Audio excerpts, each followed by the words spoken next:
Hey guys, welcome back to the Pro Physique Code. Today, I got a cool episode because I got my man Dr. Campbell on the code, and we've had him on when me and Lauren used to have a podcast. And I studied under Dr. Campbell at his exercise science program, so he's somebody that I've always both admired, but also been excited about because whereas I'm a coach, kind of doing this work every day, Dr. Campbell's a researcher and an educator who's looking at the actual statistics and stuff. So I thought it'd be a fun time to talk about a topic that it's pretty new in the world of health and fitness. I mean, people really aren't that familiar with it.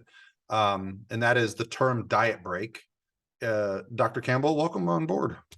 Yes, thank you for having me on. Thank you for inspiring me to do the research that we do. I always think of you when we're talking about designing studies, like how would the elite coaches do this? How would they approach this? So you and people like you are inspiring the research that we do.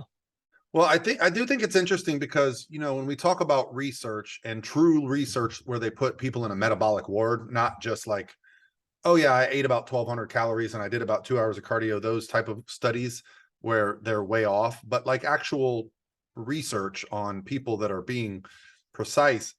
I kind of feel like I get to do that with my clients. I get to see, because people that are in contest prep don't generally mess up, right? So if I say add 50 carbs, they add 50 carbs. They don't add 60, they don't add 40, right? So Yeah. I kind of have the benefit of working with people that are very type A and very particular. So I do see some interesting things, especially I've been doing this a decade now, and you notice trends over time, you notice things over time, and the diet break was something that, actually Eric Helms mentioned it to me like maybe 7 years ago. I was in Australia doing a tour with Lane, and he mentioned the Matador study. So why don't we just start with that and give me your kind of 1,000-foot view of the Matador study. And I don't know if you know the history of it, who thought of it, or like why that research was being done, um, and then kind of what that led to. Yes, let's start with one study prior to the Matador study because it's a very humorous story. It was a mistake diet break study. The authors were Wing and Jeffrey. So what they wanted to do, and I think this was maybe the early 2000s, they wanted to study relapse.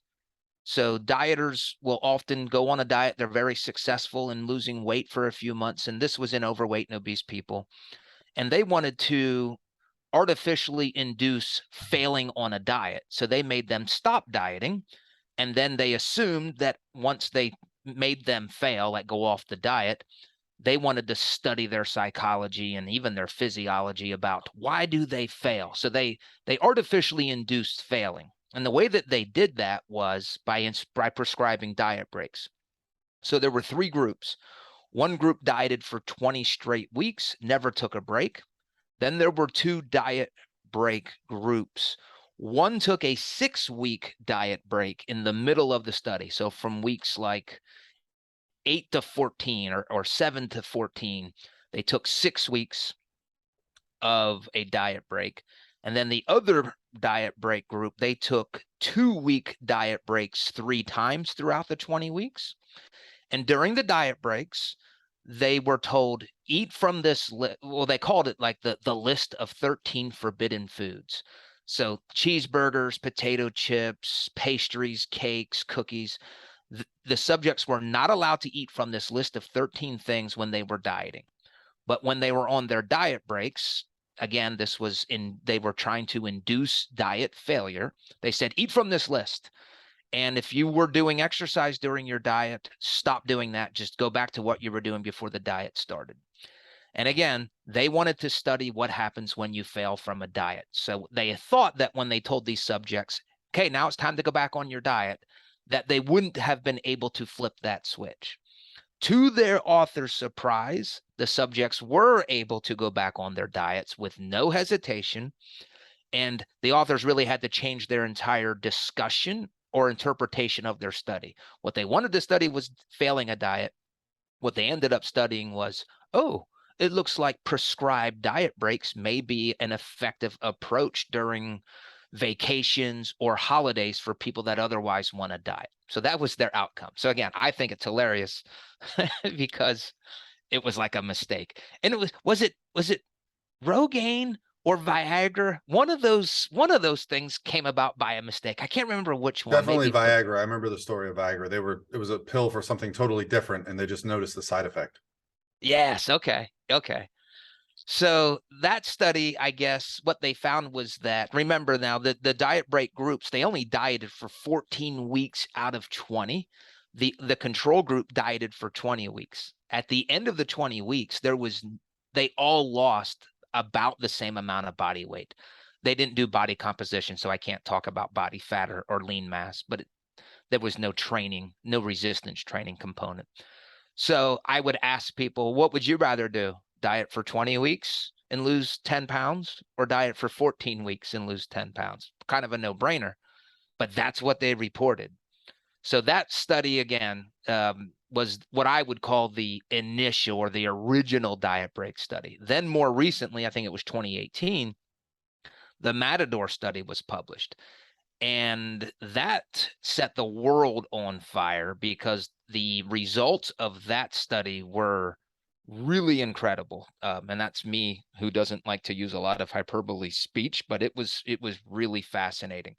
So that study was in obese males, and they had both groups diet for 16 weeks. One group of obese males dieted for 16 straight weeks, never took a break. The other group dieted for 2 weeks, then they took a 2-week diet break, dieted for 2 weeks, and they just repeated that cycle. So their entire study intervention was about 30 weeks, let's just say twice as long, but they kept interrupting their diet with diet breaks. And by diet breaks, they made them increase their calories back to pre-study maintenance calories. And at the end of the study, the group dieting with diet breaks lost significantly more body fat and was able to maintain their resting metabolic rate significantly better than the other group. And remember, they both dieted for 16 weeks. It just took the one group longer. So the outcome was there's this concept of metabolic adaptation or adaptive thermogenesis, where your metabolic rate slows down as you lose weight. And in some people, it seems like your metabolic rate is actually slowing down more than what it should. And the authors, their interpretation was, hey, these diet breaks seem to prevent that from happening. So if you experience plateaus in weight loss, diet breaks may prevent that. So that was the Matador study. And again, never before had we seen outcomes like that, where it was significantly better in terms of fat loss, metabolic rate outcomes. Then fast forward, and so far all of the research, and there's been some other little lower quality diet break studies, and basically up to this point, the results have always been diet breaks are never harmful, and in case of the Matador study, it was actually helpful. Then we go to, at least in our world, well, it would be nice to do one of these in resistance trained people. So in the last few years, there's been 2 studies. One was called the Ice Cap trial, and this was done by a group in Australia. That study looked at resistance trained males and females. That was a 12-week diet period. And these were athletes, so not bodybuilders, but they were resistance training athletes. They weren't very lean. I would say actually, you think of athletes being lean, they were a little overweight based on body fat percentage. So 12 weeks of straight dieting versus the diet break group. They did 3 weeks of dieting, then a 1-week diet break, and they repeated that 3 times. So at the end of 15 weeks, they had the same 12 weeks of dieting plus 3 1-week diet breaks, and same old, the calories were increased back to maintenance levels. I think the caloric deficit was around 30%, a 30% decrease. The protein intake was awesome, about a gram per pound, 2.3 grams per kg in that study. The only reason I know that's because we talked about it in my grad class last night. And at the end of that study, no differences between the groups with losses of body fat, with losses of with being able to maintain lean mass, and resting metabolic rate was actually a little bit suppressed in both groups. So physiologically, there was no difference. So again, I think we say in that case, diet breaks don't seem to help, but there was no harm in that study. Now, they also, and gets very interesting, they also looked at hunger psychology. So they looked at two specific variables. One was just hunger, and the other one was desire to eat. And in both of those variables, the diet break group had significantly less hunger. So this is a subjective feeling, and a significantly lower drive to eat. So I look at that and I think, okay, the reason a lot of people fail diets, not speaking of competitors in this case, but more the general population, is they ultimately lose the battle to hunger. So what can we do to help hunger? Well, this study would suggest diet breaks significantly improve that. So if you were to extrapolate that study out another 3 months, 6 months, maybe you start to see a divergence in physiological outcomes because of hunger being less. Now let's go to the last study, which we did in my lab. This was in resistance trained females, and this was a 6-week diet period. One group dieted for 6 straight weeks. Another group dieted for 6 weeks, but they took, after 2 weeks of dieting, they took a 1-week diet break, and they repeated that cycle 3 times. So 8 weeks of total intervention. Resistance trained females, we supervised every workout. They were eating 1.8 grams per kg of protein. And what we found at the end of our study was similar to the Australian study, no differences in their ability to maintain lean mass. They both maintained all of their lean mass. They both lost a significant amount of body fat. They both maintained their resting metabolic rate. And essentially, oh yeah, and it was about a 25% caloric deficit. So again, just looking at the physiologic data, no differences. Well, let's come back to this later. We bought everybody's scales, so we were able to answer the question, what happens during a diet break to your body weight? So because that's a concern, I think, of a lot of people. They're like, I'm going to take 2 steps forward and 2 steps back. Well, we have data where I can share, because again, we've got every single day of their body weight, so we can talk about that. Something else we did, we also assessed some psychological hunger variables. It's known as the 3-factor eating questionnaire, or the eating inventory. And that looks at 3 things: hunger, restraint, which is your ability to say no to food, and then something called disinhibition. Disinhibition describes a state of overeating when in a stressful situation or around food. So one thing about dieting, it's stressful. Dieting itself is a stressful environment. And what we reported was a significant difference between the 2 groups in disinhibition. You want your disinhibition score to go down. If it goes up, that means that you feel like you're much more out of control with your eating in a stressful situation or when around food. And the diet break group significantly lowered their disinhibition scores, which is what you want to see. And the consecutive dieting group without diet breaks, their numbers increased. So that's, that was intriguing, especially when you think about the Australian study. So now that's 2 studies, both the only studies that exist in resistance trained individuals, where both studies came to the same conclusion, that your hunger psychology is significantly improved by taking periodic breaks. Did they get a physiologic or a body composition benefit? No. Was there any adverse outcomes with the diet breaks? No. So I'll let you respond to those studies, and then I think we can talk about at least my theory on why these diet breaks didn't work. And by the way, my study is not published yet. It's accepted for publication in the Journal of Human Kinetics. I'm hoping within a few weeks it will be published, and it'll be open access so everybody can read it. Yeah, I mean, my initial thoughts, I immediately go to, okay, so we had this longer Matador study that was done over 30 weeks.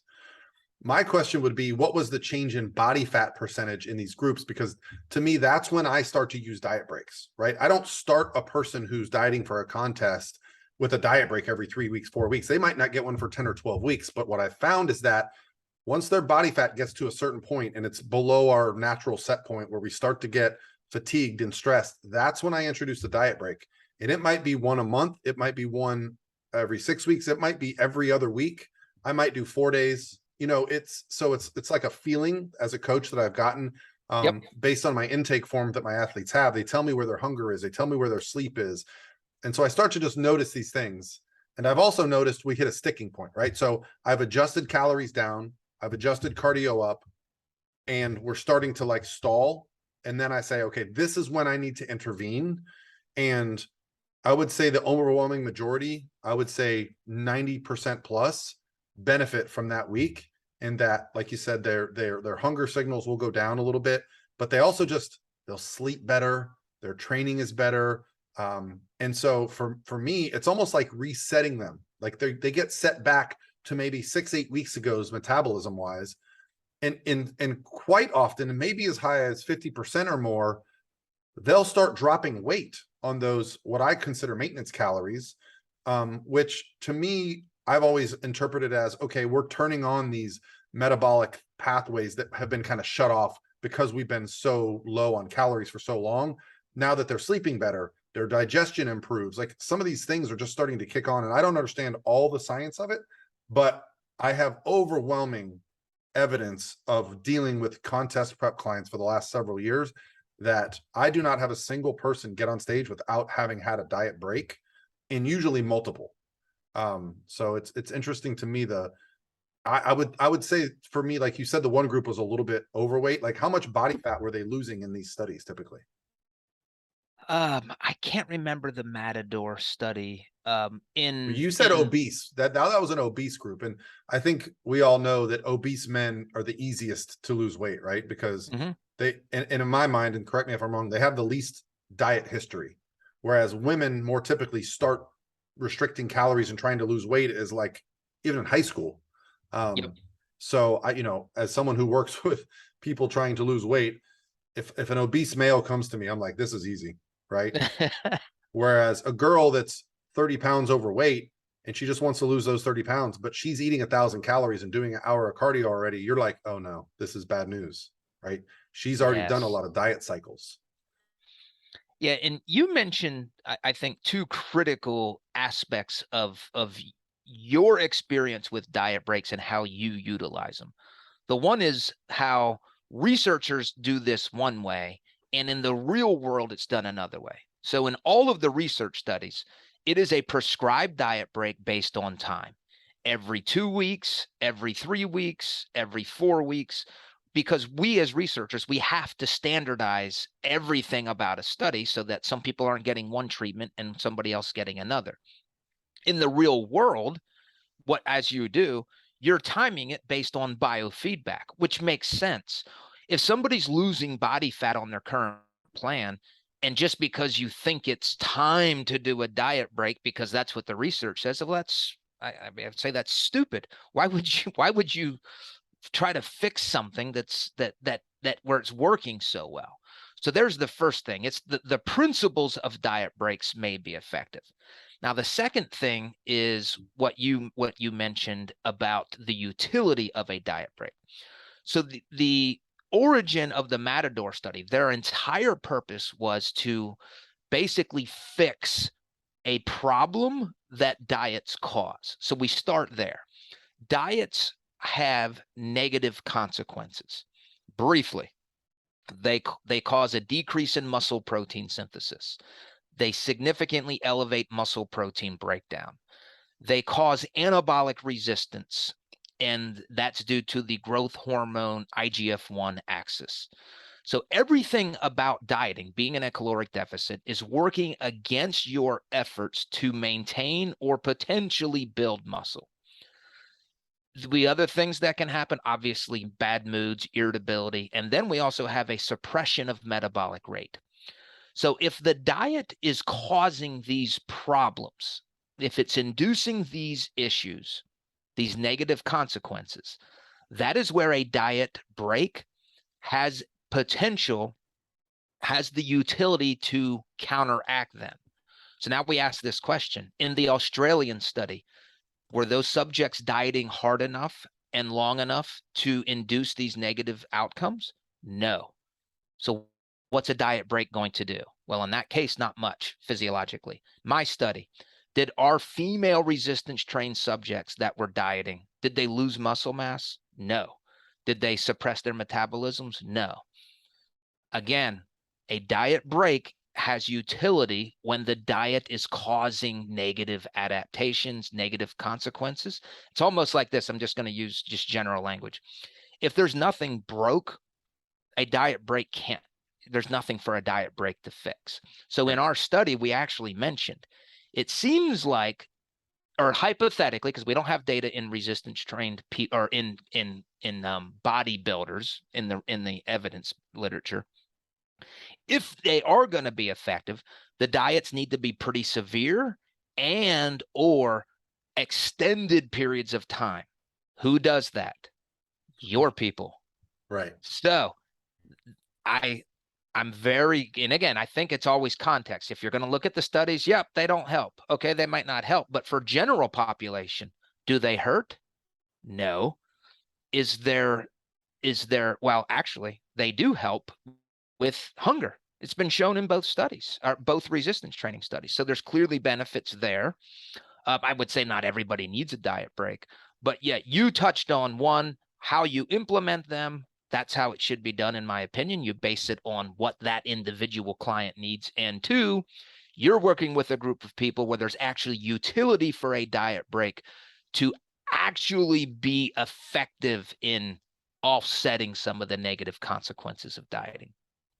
Yeah, and I think that's, so I'll give you some other feedback because we haven't gotten to this point yet, because I know in the Matador study, they did a follow-up on the groups. And as I recall, because it's been a while since I've perused that study, the group that did the diet breaks also were able to maintain much more weight loss than the group that did not, right? So the rebound was a lot more severe for the group that dieted for the 16 weeks straight.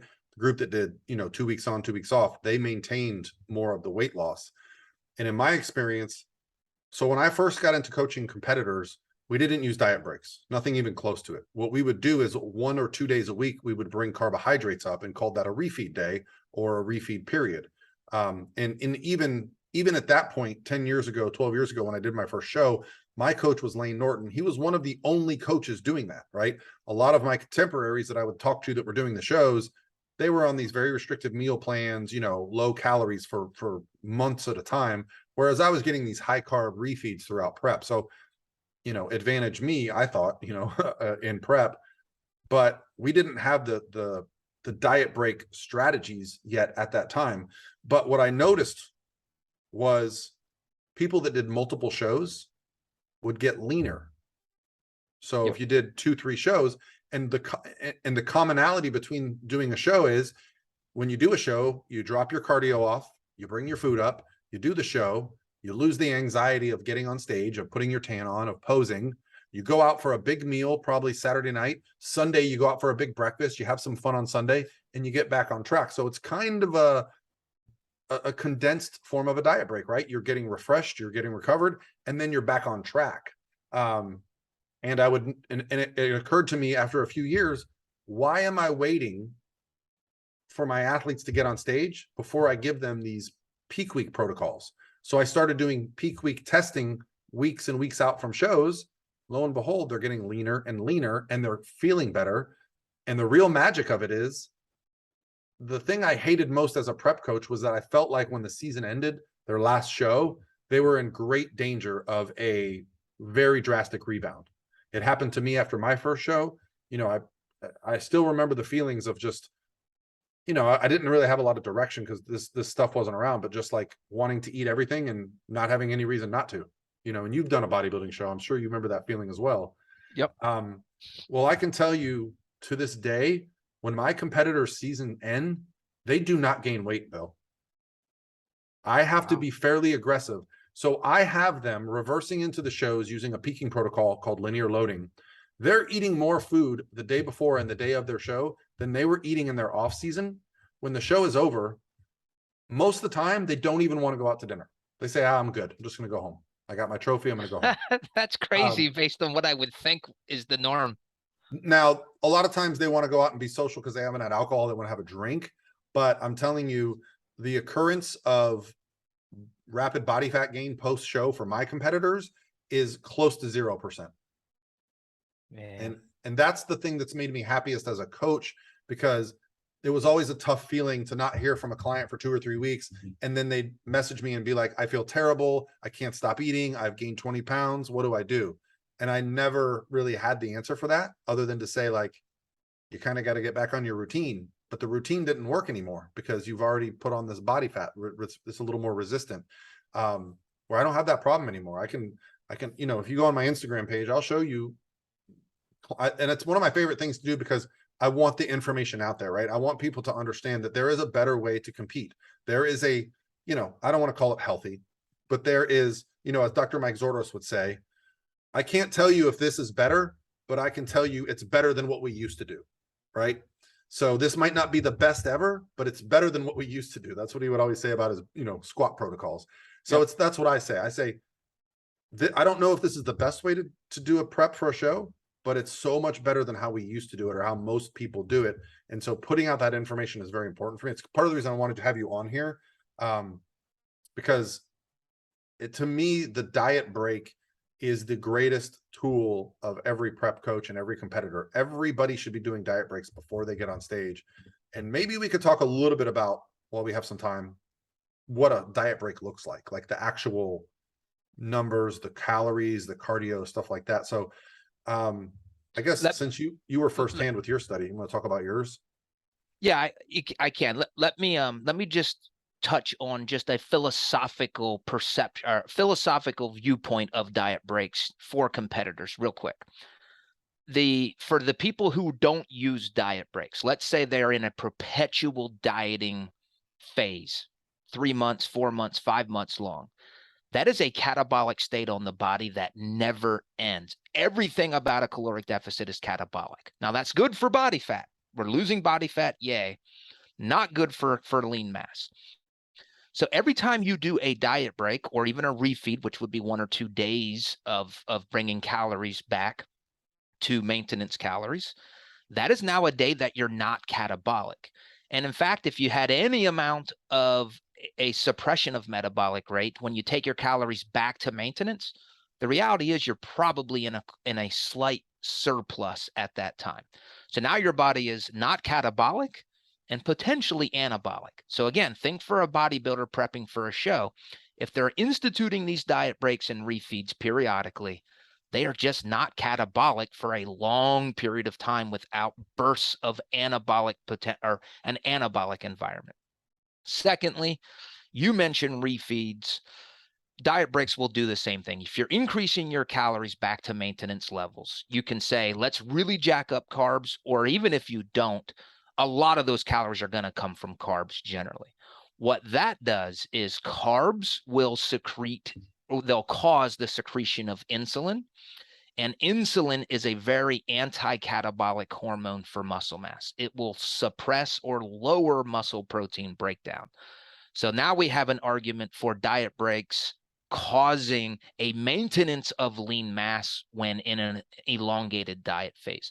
So there's just 2 other viewpoints for bodybuilders to consider when implementing diet breaks. Again, they're philosophical, but they make sense. At least that's how I've described them. Yeah, the real struggle with bodybuilders is that generally in prep, when you tell them, okay, so say they're 8 weeks out and they're not lean enough, and you say, okay, we're going to take a week off of prep, essentially, they're very resistant to that. Only now that I've been doing this for so long and had such good results with it, are athletes like okay with it. But at first, I literally had to like convince people to do it. And I remember, I'll never forget my first client that I put on a diet break, and she actually lost like 2 pounds. And looking back, I think a lot of it was just inflammation, right? It's like, I'm not saying she lost 2 pounds of body fat, but when you're in prep and the scale drops 2 pounds and you're eating more and doing less cardio, you are waking up elated, right? And that first experience allowed need to have more confidence to do it. But that's also one of the struggles. As funny as it might sound to somebody who's not dieting for a show, oh, someone was going to resist more food. Well, absolutely, because they don't think they're getting closer to their goal. Yeah, and having a plateau is it's kind of the invitation. It's time to do this. Yeah. No, that's my favorite time to introduce it, because I can sense the frustration in their update. They're like, coach, we added cardio. I'm eating less. The scale's not moving. I don't see any more detail. And I say, okay, it's time for a recovery week or a diet break. And nowadays they're all for it. It's, I talk about them so frequently with my content that they're expecting them, but it's still, and what's exciting for me is I've actually heard other coaches that I've never met on other teams on talking about diet breaks. And I had to double check. I first spoke about diet breaks 7 years ago on my YouTube channel.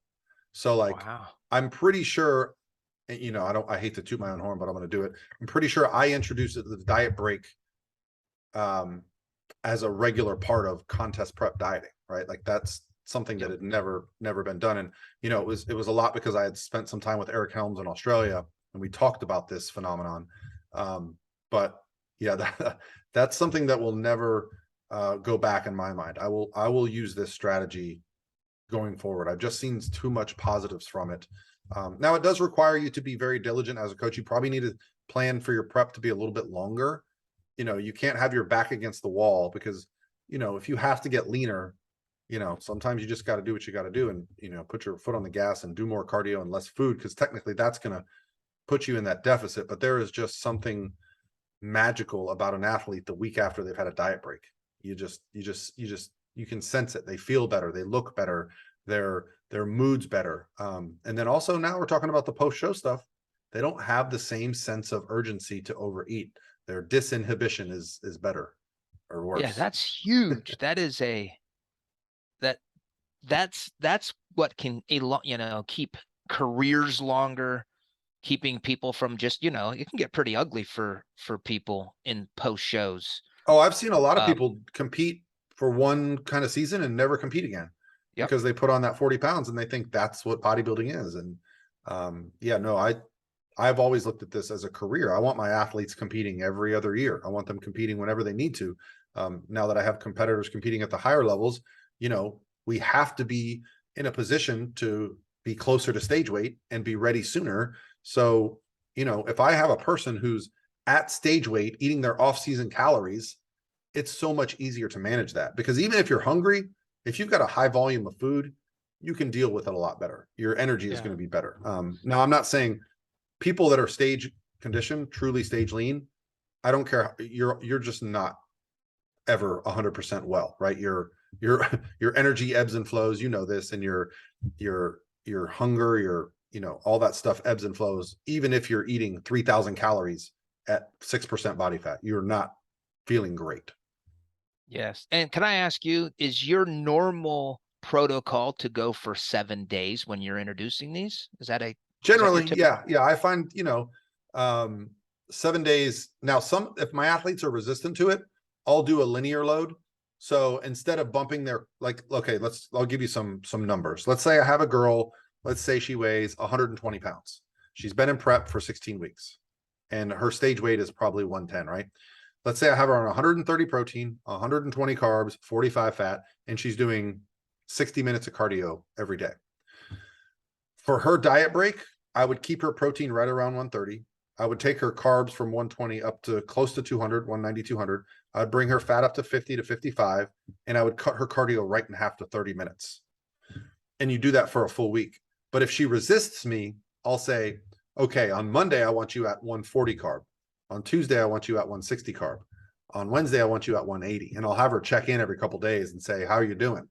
And that way I kind of I call it the Jedi mind trick of diet breaks.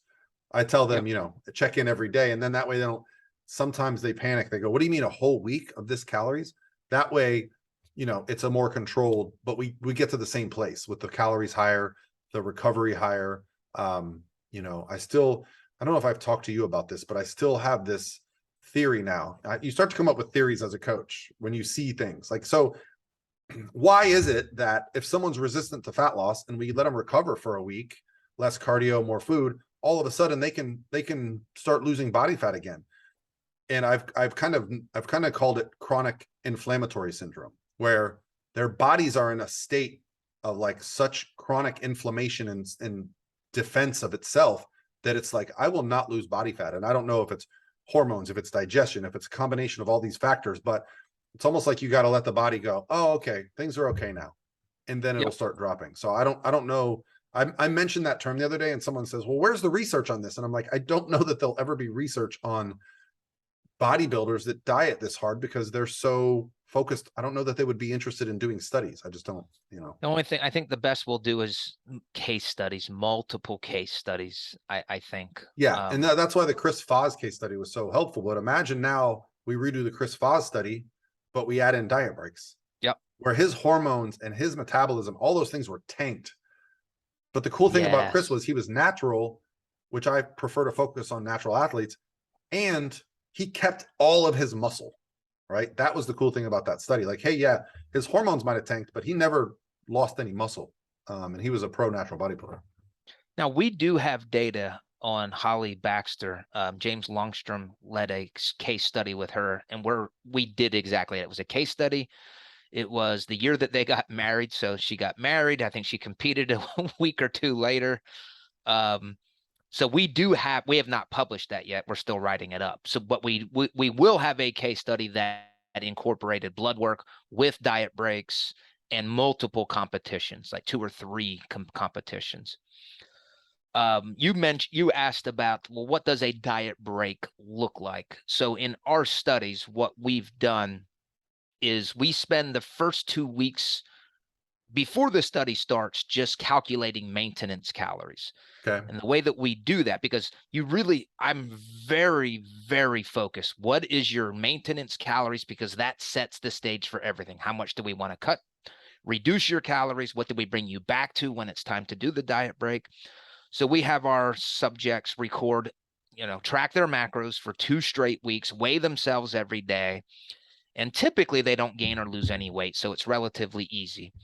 That's their maintenance calories. And the best way to say is it's usually a range. I think if you give a range of 200 calories, you're probably going to be right. But of course, we estimate a data point, 2,100 calories, whatever it is, and that's their maintenance calories.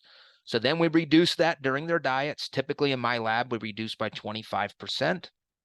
Then during the diet break, we say, okay, you're going to take your calories back up to what they were before you started the diet. So if that was 2,000 calories, we want you to go back to that. We want the increase in calories to come from carbs and fat, because your protein, we don't move. We have not moved that in my studies. Whether it's 1.8, 2.2 grams per kg, we don't manipulate protein during the diet breaks in our studies. So the only thing is carbs and fat. And again, one of our studies was a refeed study. It was all carbs in that case, but generally it's a little bit of more carbs and some fat. And that's what the diet break looks like. Our study did not have a cardio component, so there was no manipulation of that. And we had them reduce their resistance training volume during their diet break weeks. And the main reason we did that was so that they got the same amount of total volume as the group who did the same study that didn't take diet breaks. So actually, that's not true. The group taking diet breaks, they had a little bit lower volume every day for their 8 weeks compared to the group that was lifting 6 weeks. Okay. So that at the end of the study, they had the same training volume. So we actually we did not change their training during their diet breaks. It was only nutrition. And now I think the really fun part was what happens to body weight?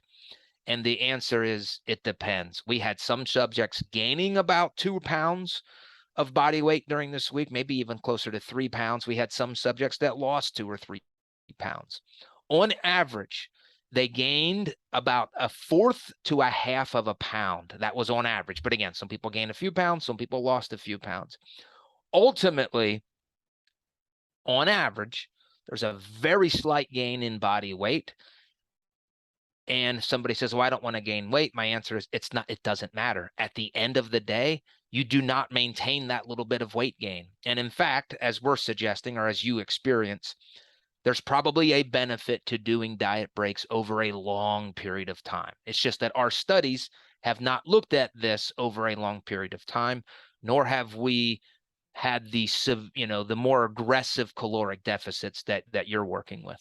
Or low body fats. It's so Yes. for me, it's not necessarily that the deficit is so big, because I don't have actual data on this is this big of a deficit, right? What I'm actually just looking at is the response.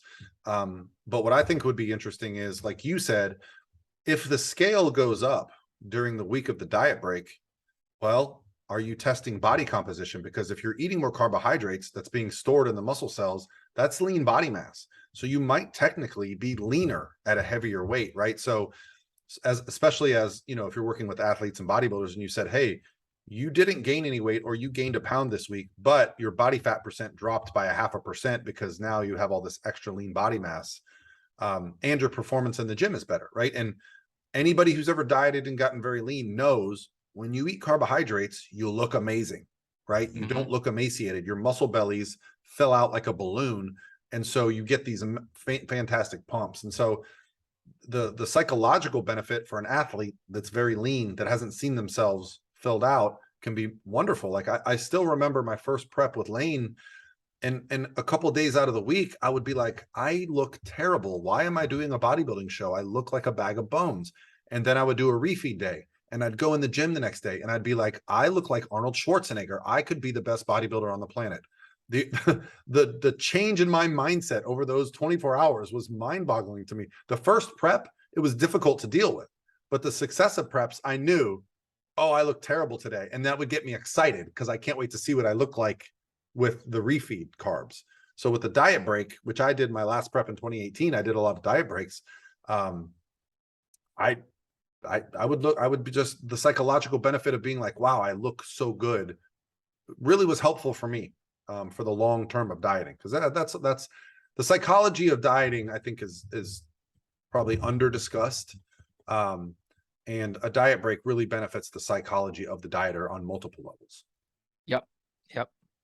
Yeah, I love like I said, talking to people like you that are doing this, getting real-time data, I'm sure you've done a ton of experiments with all of your clients that you've worked with. It's just refines the research process as well. Yeah, I mean, the experimentation that I would be doing would be, from athlete to athlete, is like, just how high can I get carbs up before the show?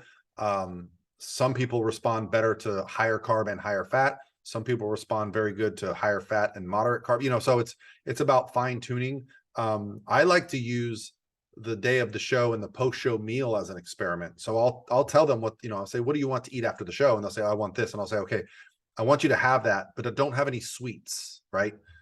If we've got another show, and then we'll see how we look when we wake up in the morning. So I've gotten to the point with some athletes where I literally have them eat their entire day worth of food and go out and have a hamburger and fries. Now we're weighing the fries, and it's a very specific hamburger. It's not, loaded with bacon and cheese, but like that type of feedback is hard to get from an athlete, because in prep, they're not typically going to want to go have something like that. And then, fat helps with digestion, and it's just, the body's so dynamic. Everyone wants to, that's a coach wants to say, like, this does this and that, but you see things from person to person that are so unique that I try to just keep an open mind on, like, I used to probably go into it with a preconception of this is how things are going to go. And I don't do that anymore. Some of my clients, they don't like my linear progressive load. Some of them drop weight every single day and they can't wait to peak week because they know they're going to blow. Some of my clients start gaining weight and I have to do like a more rapid backload, right? So it just depends. But I always try to have food going up into the show. It's just a better look, a better response, and a better post-show experience for the athlete if food is going up into the show. And Dr. Joe, I got to give credit to Dr. Joe, because Dr. Joe was doing this before anybody else, and he called it the metabolic building phase, where an athlete got to stage weight and then he would gradually walk their food up over the course of a couple of weeks. And I mean, in some extreme cases, he had people on stage eating over 500 carbs a day and 100 fat a day because they had just worked their, metabolic rate, or whatever you want to call it, back up to a really high spot. but he called it metabolic building. Now they call it like reverse dieting or whatever, but Dr. Joe was doing a lot of this stuff before any of us. And unfortunately, he's not the most outspoken. So, I don't know. You've had a lot of Yep. interactions with Joe, but he downplays his importance a lot. Yeah. Yeah. That was somebody else when I was trying to design these studies. He was one of the people that I was like, okay, Will Grazione, I remember having a conversation with him about this. I think he's been doing them for several years too. Yeah, Will and I came from the same exact background. We were both coached by Lane. We were both doing all the seminars with Lane, and then we both, got to know Dr. Joe over the years. And so, like, Yep. I would expect Will to be doing very similar stuff. It's still very, very nuanced in the physique world. The difference between me and Will, at least to my knowledge, I don't see him coaching many competitors anymore. I could be wrong on that, but I think that's right. I'm actually going to have multiple competitors, as many as 3, even 5 at this year's Olympia, right? Competing. So, my first Olympia competitor was 2020, and this will be the first time that I've had multiple. So I'm getting to work with more and more kind of elite athletes, and a lot of the hesitation with athletes at the highest level is like, if they haven't seen somebody do it before, they don't want to do it, right? So years ago it was like, oh, you can't get on stage doing macros, right? Well, we blew that out of the water. And then it's, you can't turn pro doing flexible dieting, got rid of that. And then, I don't cut water. There's no diuretics. There's no manipulation of water and sodium other than that it's going up into the show, right? So these kind of things are nerve-wracking for competitors that have heard for years that this is how you do it, right? But only because do you track either of them and not? Yeah. So my thought in a peak week is I want to track all the variables, but I want to manipulate just one, right? So I want carbs going up, cardio going down, but I want water, sodium, fiber the same every day, food sources the same every day. That's really the only time that I get specific about what they should be eating. Because, a lot of times people say, oh, I eat oatmeal every day and I feel bloated. Well, in peak week, get rid of the damn oatmeal, right? So, sometimes in prep when you're dieting, it's okay if you feel a little bloated because you're like, oh, I feel actually like satiated. But you don't want to have any distension in your body. That's where you're a scientist executioner, because your approach, and it drives me nuts how coaches, they'll do 9 different things. And either way, if things are awesome, the competitor's looking great, you have no idea what of those 9 things was good. And let's say it was a total train wreck. When you are manipulating everything, you have no clue what caused the train wreck or the success. So your approach really sets itself up for a career of success, because if you're only manipulating one thing, and maybe after they work with you for 3 years, okay, we know this about your body. We know this. We have data. Now and again, I don't know if you do, but I think you would have justification. Now let's try this. How do you, I just, again, I'm a scientist. I love controlling things, and I love to hear coaches that do the same thing. And I've always thought, now again, I'm not a professional bodybuilder. I'm not a coach. I always thought the sodium in water is guru wannabe. I know what to do with sodium and I know what to do with water. I don't think you have a clue what you're doing with these things. Again, people look great. I'm sure they're lean. You're going to look good if you're lean. I've just always, right up there with foam rollers. And many years ago, you remember the Breathe Right strips, all the athletes were wearing them. I'm just like, the sodium and water thing, I just feel like it's people trying to pretend to have expertise when they don't. Yeah. And I think that's another one of the things that Dr. Joe was one of the first coaches to do, that was not pull out water and sodium. And I mean, from a perspective of muscle being what, 70 something per 80% water. Yeah. 70-ish. I mean, so what's a really good idea? Let's pull all the water out of the body the day of the show. That sounds like the absolute worst. And it is. And I mean, unfortunately, I go to shows every weekend, Bill, and I see the people. I can see that they're lean and I can see that they have muscle, but I can also see that they just look soft, because when your muscle isn't pushing out against your skin, you don't even look as lean as you are. And I always know, I'm like, yeah, you're going to look great tomorrow because you're going to go out to eat tonight. You're going to eat a bunch of crap. You're going to drink a bunch of water, and you're going to wake up and be like, where was the pump? And unfortunately, if you don't change coaches, you're going to get the same peak week every show. Like I'm not saying I've always done it right. I've definitely had peak weeks where I'm like, wow, what did we do wrong here? But I'm willing to like, okay, when did you look good? When did you not? Okay, let's try. I have a girl that, I'm not kidding you, she has a piece of pizza every day. And I don't know what it is, if it's the sodium, if it's the cheese, what it is, the fat, she fits it in her macros. But if she doesn't eat that pizza, she doesn't lose weight. It's like, I just can't ignore that. So I say, all right, let's just have a piece of, like, like I'm not, I think I used to have like a very narrow view of what people should and shouldn't do. That is completely gone now. I have my very strong philosophies around what we should be doing. But I have, if someone tells me like this has always worked for me, I'm like, cool, let's do that. Let's, your body. You are, you are an N of one. As much research as I have, you've seen this work for you. And if something stops working, then I can go, aha, now can we try it my way? And I got a client doing that right now. And it's going so well, she's freaking out. Like, she says, no, I don't do well if I have my fats over 15. I don't do well if I have my carbs over this. Well, it turns out her carbs, when she would increase her carbs, she would just eat more oatmeal and vegetables. And I said, no, let's pull out the oatmeal and vegetables and put fruits and banana and things. She's like, oh my gosh, my digestion's improving. My muscles are fuller. I'm dropping weight. So, as a coach, it's important to understand what's going on with that athlete, because when I say carbs, that's two different things to two different people. When I think of carbs, Yes. I'm thinking of like sugar, something easy to digest. Other people are thinking like, oh, I can eat a whole bunch of broccoli. Like there's a, so, Yeah, it's true. That's not, I'm not, broccoli's not what.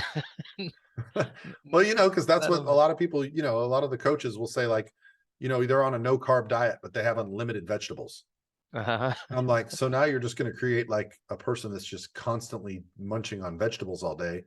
I mean, there's a lot of carbs in like carrots and stuff. So, Oh yeah. I've actually had people be like, no, I don't eat any carbs. I'm like, okay, well, do I track my veggies? I track your veggies.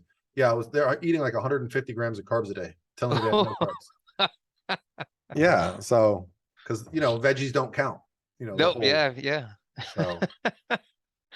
That would be nice not to count a third of the food groups.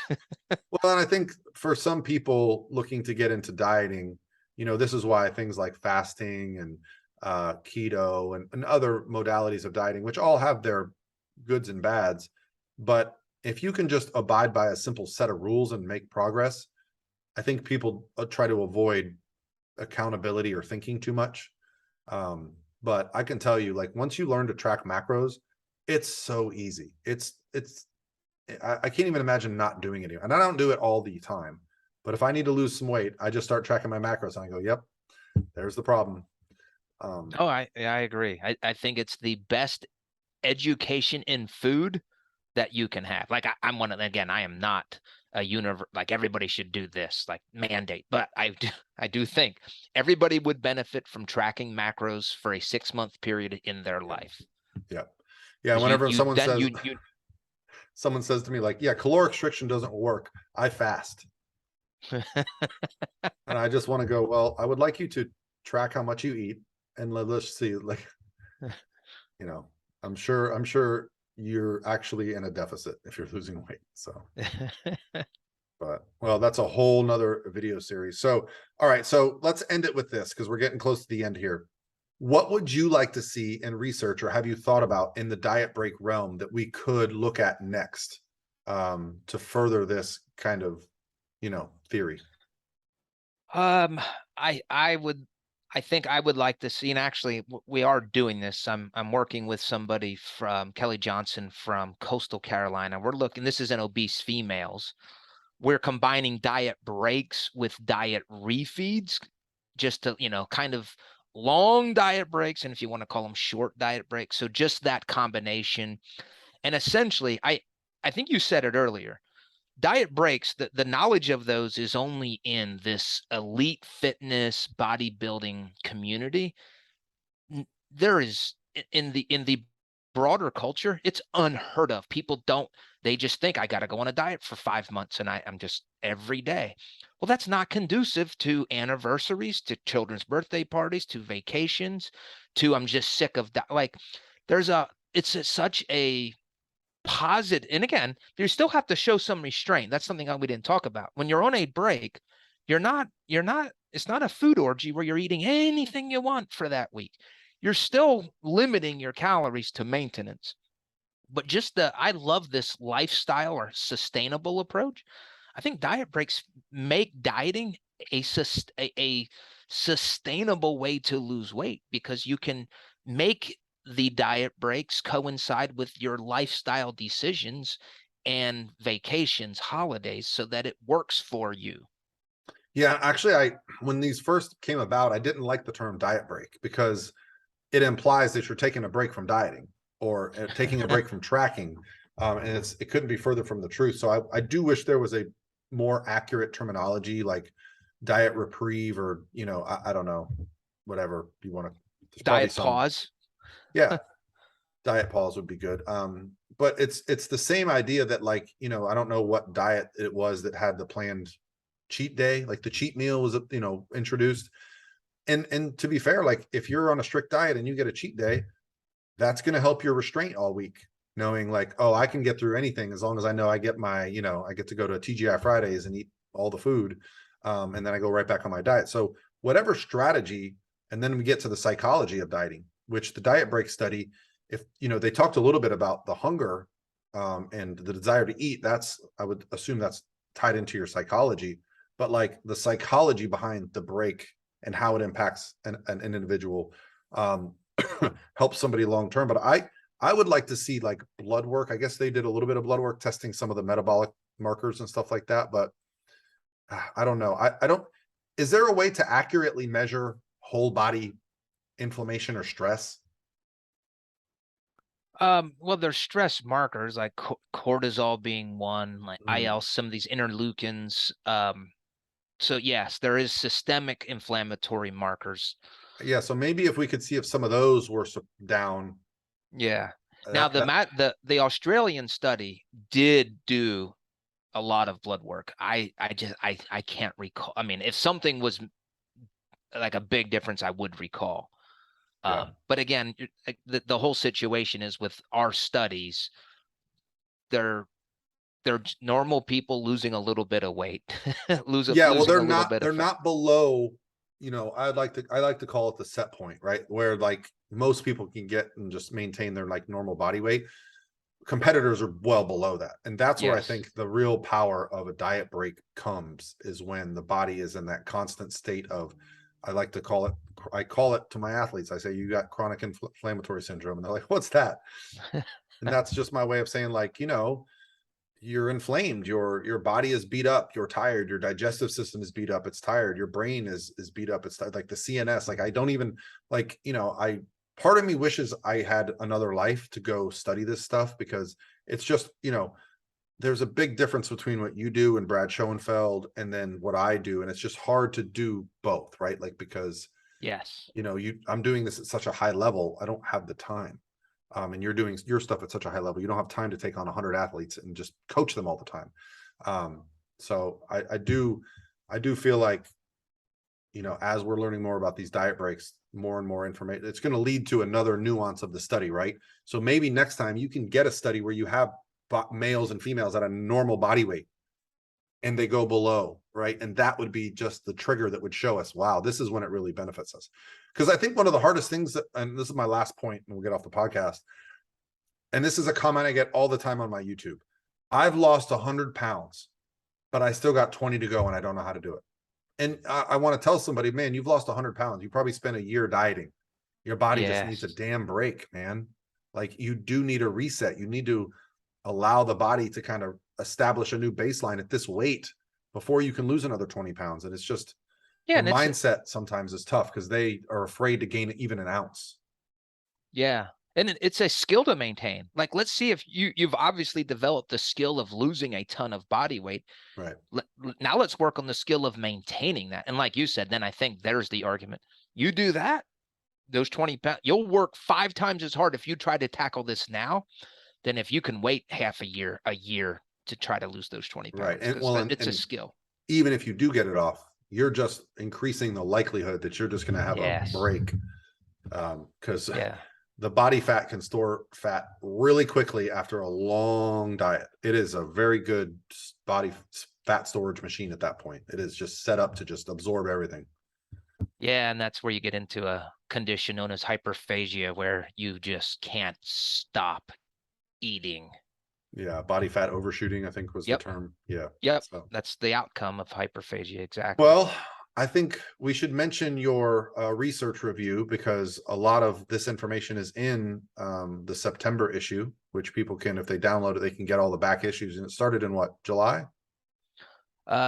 Yes, your issue was the inaugural issue, so yes, and then the first issue was July. One correction: if you're a subscriber, you get this month's issue and then the previous month's issue. So Okay. I don't have an option where it goes all the way back to July, but it is this month's and the previous month's.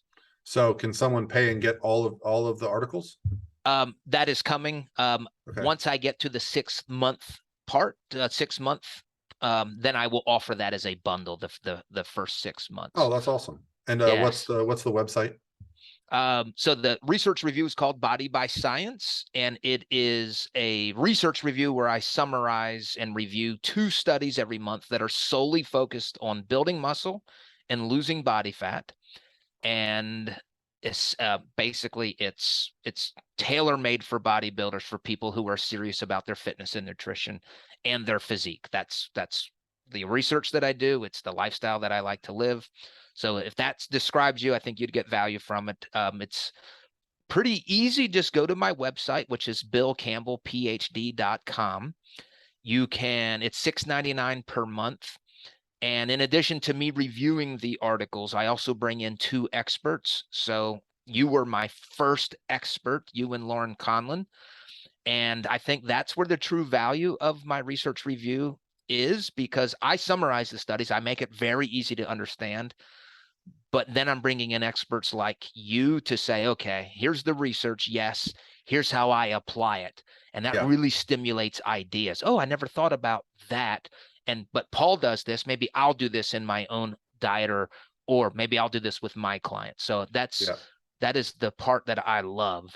Yeah. And that's, I think for me, you know, I keep saying this is our last point, but the one thing I remember about coming back to school, Bill, and sitting in the classrooms was that I felt like a lot of the information that we were learning and covering was not really applicable to what I do. And that's kind of what I was looking for. Whereas this is directly applicable to what we do, whether it's, programming for training, for fat loss, for psychology. It's got a lot of the relevant studies, and then what the coaches that are doing, what most people that are going to get this study want to do, how they're using it. And, that's wonderful. Yes. And I want to thank you again for offering to be an expert, for giving me a lot of encouragement. I'm not a business person. So thanking you and Lauren Conlon and Cody McBroom has been a big help. So people like that have really, really helped get this off the ground. So well, I think if you want to be a regular kind of visitor on the podcast, I'd like to, maybe once a month or every other month, come on and pick one of your studies and just go over it, because, this is what this podcast is for. And, can, share some information and bring some attention to a really quality product. Yes. Yeah. I think I'd like that. The studies I'm reviewing, they are, some of them are 20 years old. Some haven't been published yet. Most are within the last year. Most are recent. Yeah. But I also would say the studies that I'm reviewing, they are the landmark studies that have changed the way that we coach, or changed the way that we prescribe nutrition and training programming. So I like to say they'll do one of 2 things. They either should change what you're doing, or they reinforce what you're doing. If you're already doing these things, those are the studies. And yeah, I let me take you up on your offer. I'm so blessed to live close to you and to learn from you. And I'm so proud of Stephen Bogran. Like he's your head coach. All right. Yep. So yeah, anything I can do to stay in your orbit and learn from you, I'd love to do that. Well, I think Tampa's kind of a hot spot for what we do. Like, there's just so many experts and awesome people to live in this area, and it's just continuing to grow. And your program has had a lot to do with that. I know a lot of people move to the area because of your program. So, all right. Any other things you want to add before we go?